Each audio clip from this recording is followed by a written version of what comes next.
Hi ladies and gentlemen, my name is Kirby Hausman, and once again we're here today to give what we do as kind of a monthly or quarterly update here with Dr. Heyer, and he comes and kind of discusses things that are going on with the Coshocton City Schools. So Dr. Heyer, thank you so much for coming. Well, thank you, and remember I'm kind of doing this off the cuff, so Absolutely. Hopefully we'll have a dialogue and it'll be interesting and provide some information for our viewers. Absolutely.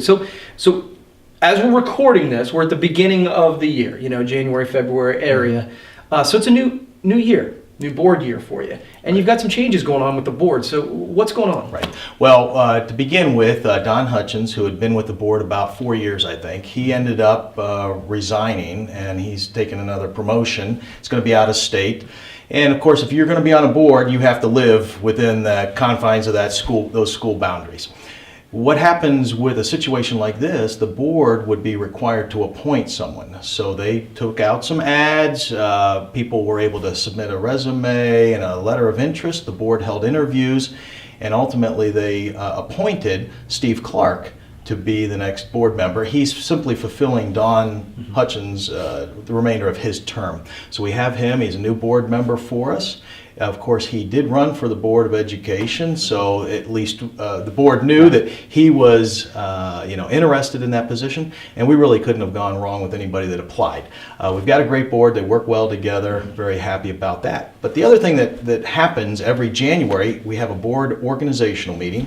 They talk about who the official media is, when the board dates, meetings will happen, that type of thing, and they also hold the election of officers. So at this point, Todd Salmons, who's been the president, he's now stepped down, and Dr. Jerry Butcher will now be the president. Dr. Butcher was the vice president, so he'll be taking over as the president of the Board of Education, and Sam Bennett will now be, and he's been on the board for 2 years, he will now be the vice president. So that's kind of what's happened with the board, and we're excited about the new leadership and having a new person. Anytime we have a team, whether we're looking at teacher teams working together, administrative teams, changing one person can definitely change the timber and the direction that the board is moving. But I look at it as you get some diverse viewpoints, and we really don't have a board that is just shaking their head, everything that I say they automatically. We have great discussions. There's a lot of talk with board members individually. But we want to bring out a lot of different viewpoints and do ultimately what's best for the kids in this community. So I'm excited about our new board and having a chance to work with them. And it's been really cool. We, as you will see here later in the broadcast, we're going to get to know some of those board members, and it's been a real pleasure getting to know them and talking to them about things that are going on with the board, and that's been really cool. As we are right now, the timeliness that is with us in the winter of 2014, as a parent, certainly Calamity Days have been a discussion, this weather. So can you tell us what's going on and what's happening with that? Sure, and I know that today is actually Friday the 31st of January, and so just to frame it, where we're at now is we've missed 8 days due to snow or temperature issues, and the temperatures have been more of the issue. The calendar situation, the way it currently is with the state law, you would establish your calendar, you're allowed to miss 5 snow days, and that's for students. So students don't have to attend for a student instruction, they're forgiven 5 days. After that, you are required to have in your calendar 5 contingency days, or those are the days you now have to make up. So that's day 6 through 10. Right. And currently we're at day 8. Now maybe by the time this is airing, we've already used several more because the forecasts change daily. But that's really what we're under right now. We also have 2-hour delays, but that doesn't impact us this year. The contingency days now show that we are planning to graduate or have commencement on June 1st. That's a change for us. We normally try to get it in on Memorial Day weekend, but we had to have some extra time in there, and as our viewers know, we ended up with some extra time during fair break because that's when we were moving into the new elementary building. Right. Put a little bit of a squeeze on us, and from that perspective, we are now making up June 2nd, 3rd, and 4th currently. And our seniors are allowed to miss 3 days, and those would be the 3 days after commencement. Now the next 2 contingency days, when we have them and if we have them, would be then March 27th and March 28th. That's part of our little spring break in there. After that, we then have to figure out what else we're doing. Usually you tack those on at the end of the year, but it's been a very difficult winter at this point. So that's kind of the bottom line. Now, as we speak, the House, the legislature has now approved that we may get an additional 4 Calamity Days that we don't have to make up. We'll have to see if that moves through the Senate and what the timing is, and maybe by the time this airs, that'll be resolved. If that would be the case, according to today, then since we've only used 8 and they may be giving us 9, we would then still have one more day that we wouldn't have to worry about. Now, just so people don't panic, really the situation is how much time do kids need to be in school. As educators, we're worried about how much time before their testing occurs, which for high school is in March, and for grades 3 through 8 is in April. And we want to have enough instructional days and make sure that we have covered the material that the students will be tested on. Sure. So that's always a concern for us as well. So those are just different things that we have to, I guess, look at in terms of the calendar. Yeah. The part that people have to understand is that the law has now changed, and so for next school year, beginning this July, there is the requirement to move from a day's perspective on a calendar, you have to be in school this many days, to an hours. And the law is now saying a minimum number of hours for a school year would be for high school 1,001 hours, and for an elementary school is 910 hours. So then they're saying if you have 2-hour delays, that all of that time counts as off. You have to still make sure you have more than that. I guess the thing is that we have to look at is you have 2 issues. You have how much instruction is happening, and then you also have what do you do with the staff during a Calamity Day. Now at Coshocton City Schools, all staff either work the Calamity Days as they're happening, or they end up doing something in lieu of that time. So we have makeup days or professional development days or things that the staff can do, and we've been doing that for several years now. So we've really moved away already, and we're kind of ahead of the game with that perspective, where there are no free days for staff. And that's what the rest of the state is now going to be having to work towards at some point, potentially. As we move to these hours for a school year, I think the big thing that districts will have to wrestle with is really how many days now will we forgive students for coming in, because you can determine that as long as you're over the 1,001 hours. And again, I know this is relatively complicated, but we are already going close to 1,100 hours. Okay. So we have that extra time. And it works out to, maybe we're looking at a total of, maybe 10 or 11 snow days plus some 2-hour delays, the way things have been in the past.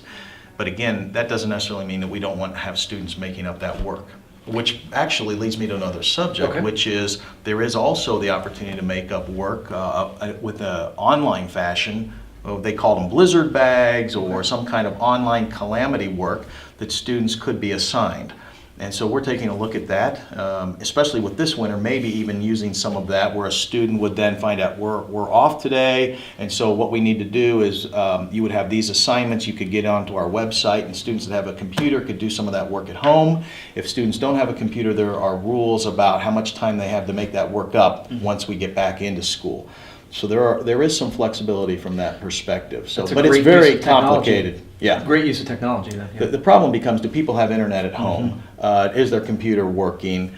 But with our programs, most of our, I guess, educational programs are really what we call web-based. So a student with a password, they're already using maybe a study island or some other program that we could simply assign them some work and they could log on. And a lot of students do that now. The other thing we would probably emphasize would be some writing prompts and working on some writing across the curriculum, no matter what grade level or subject. So those are all very important skills that we're working with our students about. Well, that's cool. There's lots going on in the school, and so a couple other topics we'll jump to. One thing I think that I'm hearing questions about is the construction process. We've got the new elementary, which is awesome. I've really enjoyed going in there. But then the old buildings, what's going on with all that? Right. Well, let me say first of all, and then make sure I get back to the abatement or the old buildings. But with the new building, people may have, when they're driving by a Cambridge Road, they may see now we have Coshocton Elementary School written across on the bricks. Those are some raised letters. We're still missing some of the campus signage, so still waiting on that. But we have some interior signs that kind of tell you when you're in the third grade pod or area versus the fifth grade. There's a lot of lettering, and there's some what we call maybe word walls. So when you come into it for again the gymnasium entrance, the community entrance, you could go in, and as you're heading towards the media center, you may see words, very large words on the walls that might say create, or or whatever it happens to be. Aside from, this is the media center, this is the visual arts area, the gymnasium. So we're starting to get some of those finishing touches on the building. So we're excited about that. We still have some sidewalk work to do. We still have some stairs, but weather permitting, we're not able to do that work. And we're still waiting, to be honest, on the the basketball hoops and things for the big playground that are behind. So there's still quite a bit of work from that perspective. Now, in terms of our old buildings and what we're doing with those, the South Lawn was sold. It's no longer ours. That's all been turned over. Central and Lincoln need to go through an asbestos abatement process. Although it sounds counterintuitive, Lincoln will take about 9 weeks to do. It has more in it, and this asbestos would have been sometimes in plaster work. It could have been in floor tiles and those types of things. And there has been, over the years, additional work already completed at Central, as some of these abatement projects, asbestos projects, have been handled in the past, as you've maybe replaced flooring. Centrals will take about 4 weeks. Oh, okay. Now, we've had the bids, we've gone out, we've had a little issue with awarding the contract to the apparent lowest bidder. We've been through that, and the board has taken action not to award it to the apparent lowest bidder because of some other issues and some concerns about responsibility and responsiveness of that bidder. So we're hopefully through that process and any threat of litigation at this point, but we've now moved on to the second lowest bidder. It's still under budget for the process, but that contract has now been signed, and again, today being Friday, January 31st, this work should start actually next week. And people won't see a lot, but down at Central, they'll be inside starting next week. That process will happen, then we will be working on the bids for the demolition of those two buildings. And so that'll probably be happening. The approval to go forward with a bid process will probably happen at our February board meeting on the 13th. So things will then start to move along, I hope, and we'll be able to finish this up by the end of school. Cool. All right. Well, that's a great update. Other good stuff going on. We talked a little bit before we got started on a thing called the Straight A Grant. Can you tell us about that? Well, the Straight A Grant was a grant that was really a competitive process that ODE, or the Ohio Department of Education, provided. And I'm not sure how many grants were awarded, but again, we went through a consortium process, and we actually applied for several of these, and we were awarded one through the Ohio Appalachian Collaborative that we were already involved with, the OAC. And so there are some OAC schools, which we are a founding member of, along with Riverview, but there were 10 other districts that have now come on board for this Straight A Grant. It was a $15 million grant spread over a 5-year period, and the Coshocton City Schools will see about $520,000 total. But what is the power behind this grant is that we are working and collaborating with other districts to provide services. So all of those districts will be splitting that $15 million, and our share is that $520,000 spread out over the 5 years. So we get whatever, a little over $100,000 a year, but still what we're using that for is for our dual enrollment process. So we are trying to personalize our learning paths for students. That would be an emphasis from 6th through 12th grade. We're trying to get students to take college courses. We're trying to raise ACT scores or other scores for college admissions. We are trying to credential, or in other words, get the right credentials, paperwork, qualifications for our teachers so that they can be able to teach college credit and high school credit at the same time from a institution of higher learning. So we are partnering with several groups like COTC, many other colleges and universities, where they would give the college credit. Our teachers would have the necessary credentials that students could earn college credit from that institution, still earn it at high school, and we call that dual enrollment. That's cool. It's a good way, just like post-secondary options, for students to get college credit before they leave high school. So we're interested in working through that, and so we're looking at purchasing either the technology or the infrastructure to have distance learning classes. Now this is just an example, maybe this isn't exactly how it would turn out, but maybe we would have a teacher that could do a dual enrollment credit in, like Mr. Loomis does AP psychology for us, and we might have then somebody at Riverview that teaches something else, and then our kids could tune in through a distance learning. Okay. But we're not just limited to Coshocton County. See, we're now in a collaboration that moves all across Appalachian, all the Appalachian counties, and so we would be looking at as far away as moving over towards Georgetown near the Cincinnati area. And when you're talking about doing things with technology, distance is not an issue. Flat. That's right. And so we'll be putting those networks together, looking at purchasing things, and then again having Battelle for Kids as kind of our management group that helps coordinate all these efforts. So we'll be able to get a lot more than just our $500,000. Students might be able to earn credits in business or in certain upper level maths and sciences, things that we don't normally offer. Now again, we have Mandarin Chinese. Our students are already earning college credit in the upper level Mandarin Chinese. My own daughters take that.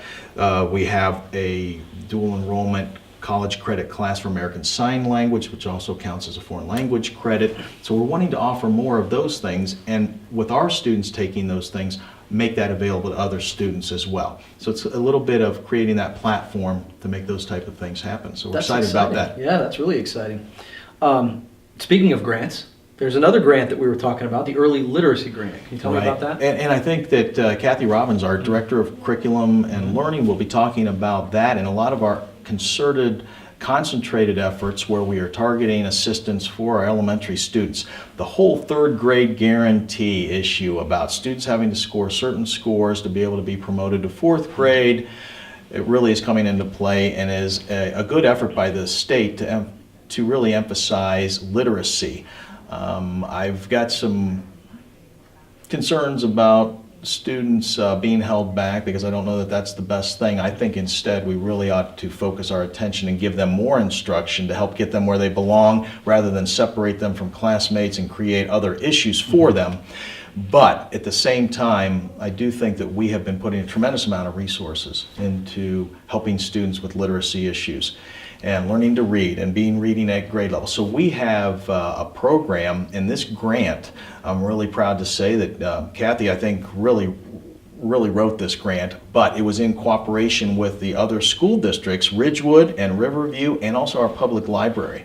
And we got a $100,000 grant for the county to share efforts. Now, Coshocton City Schools' effort is really about some after-school targeted programs, an expanded reading program. We serve around 50 or a little more students, and as they get up to reading level, then they may not have to come back and do some of that work, but we're able to provide transportation after school and also be able to pay our staff to stay and work on those things outside of the school day. So there is a lot that we're doing, and we're really trying to share that with other districts. The districts in this county are really working well together, and it's great to have a partner with the public library as well. Yeah, that's great. That's great.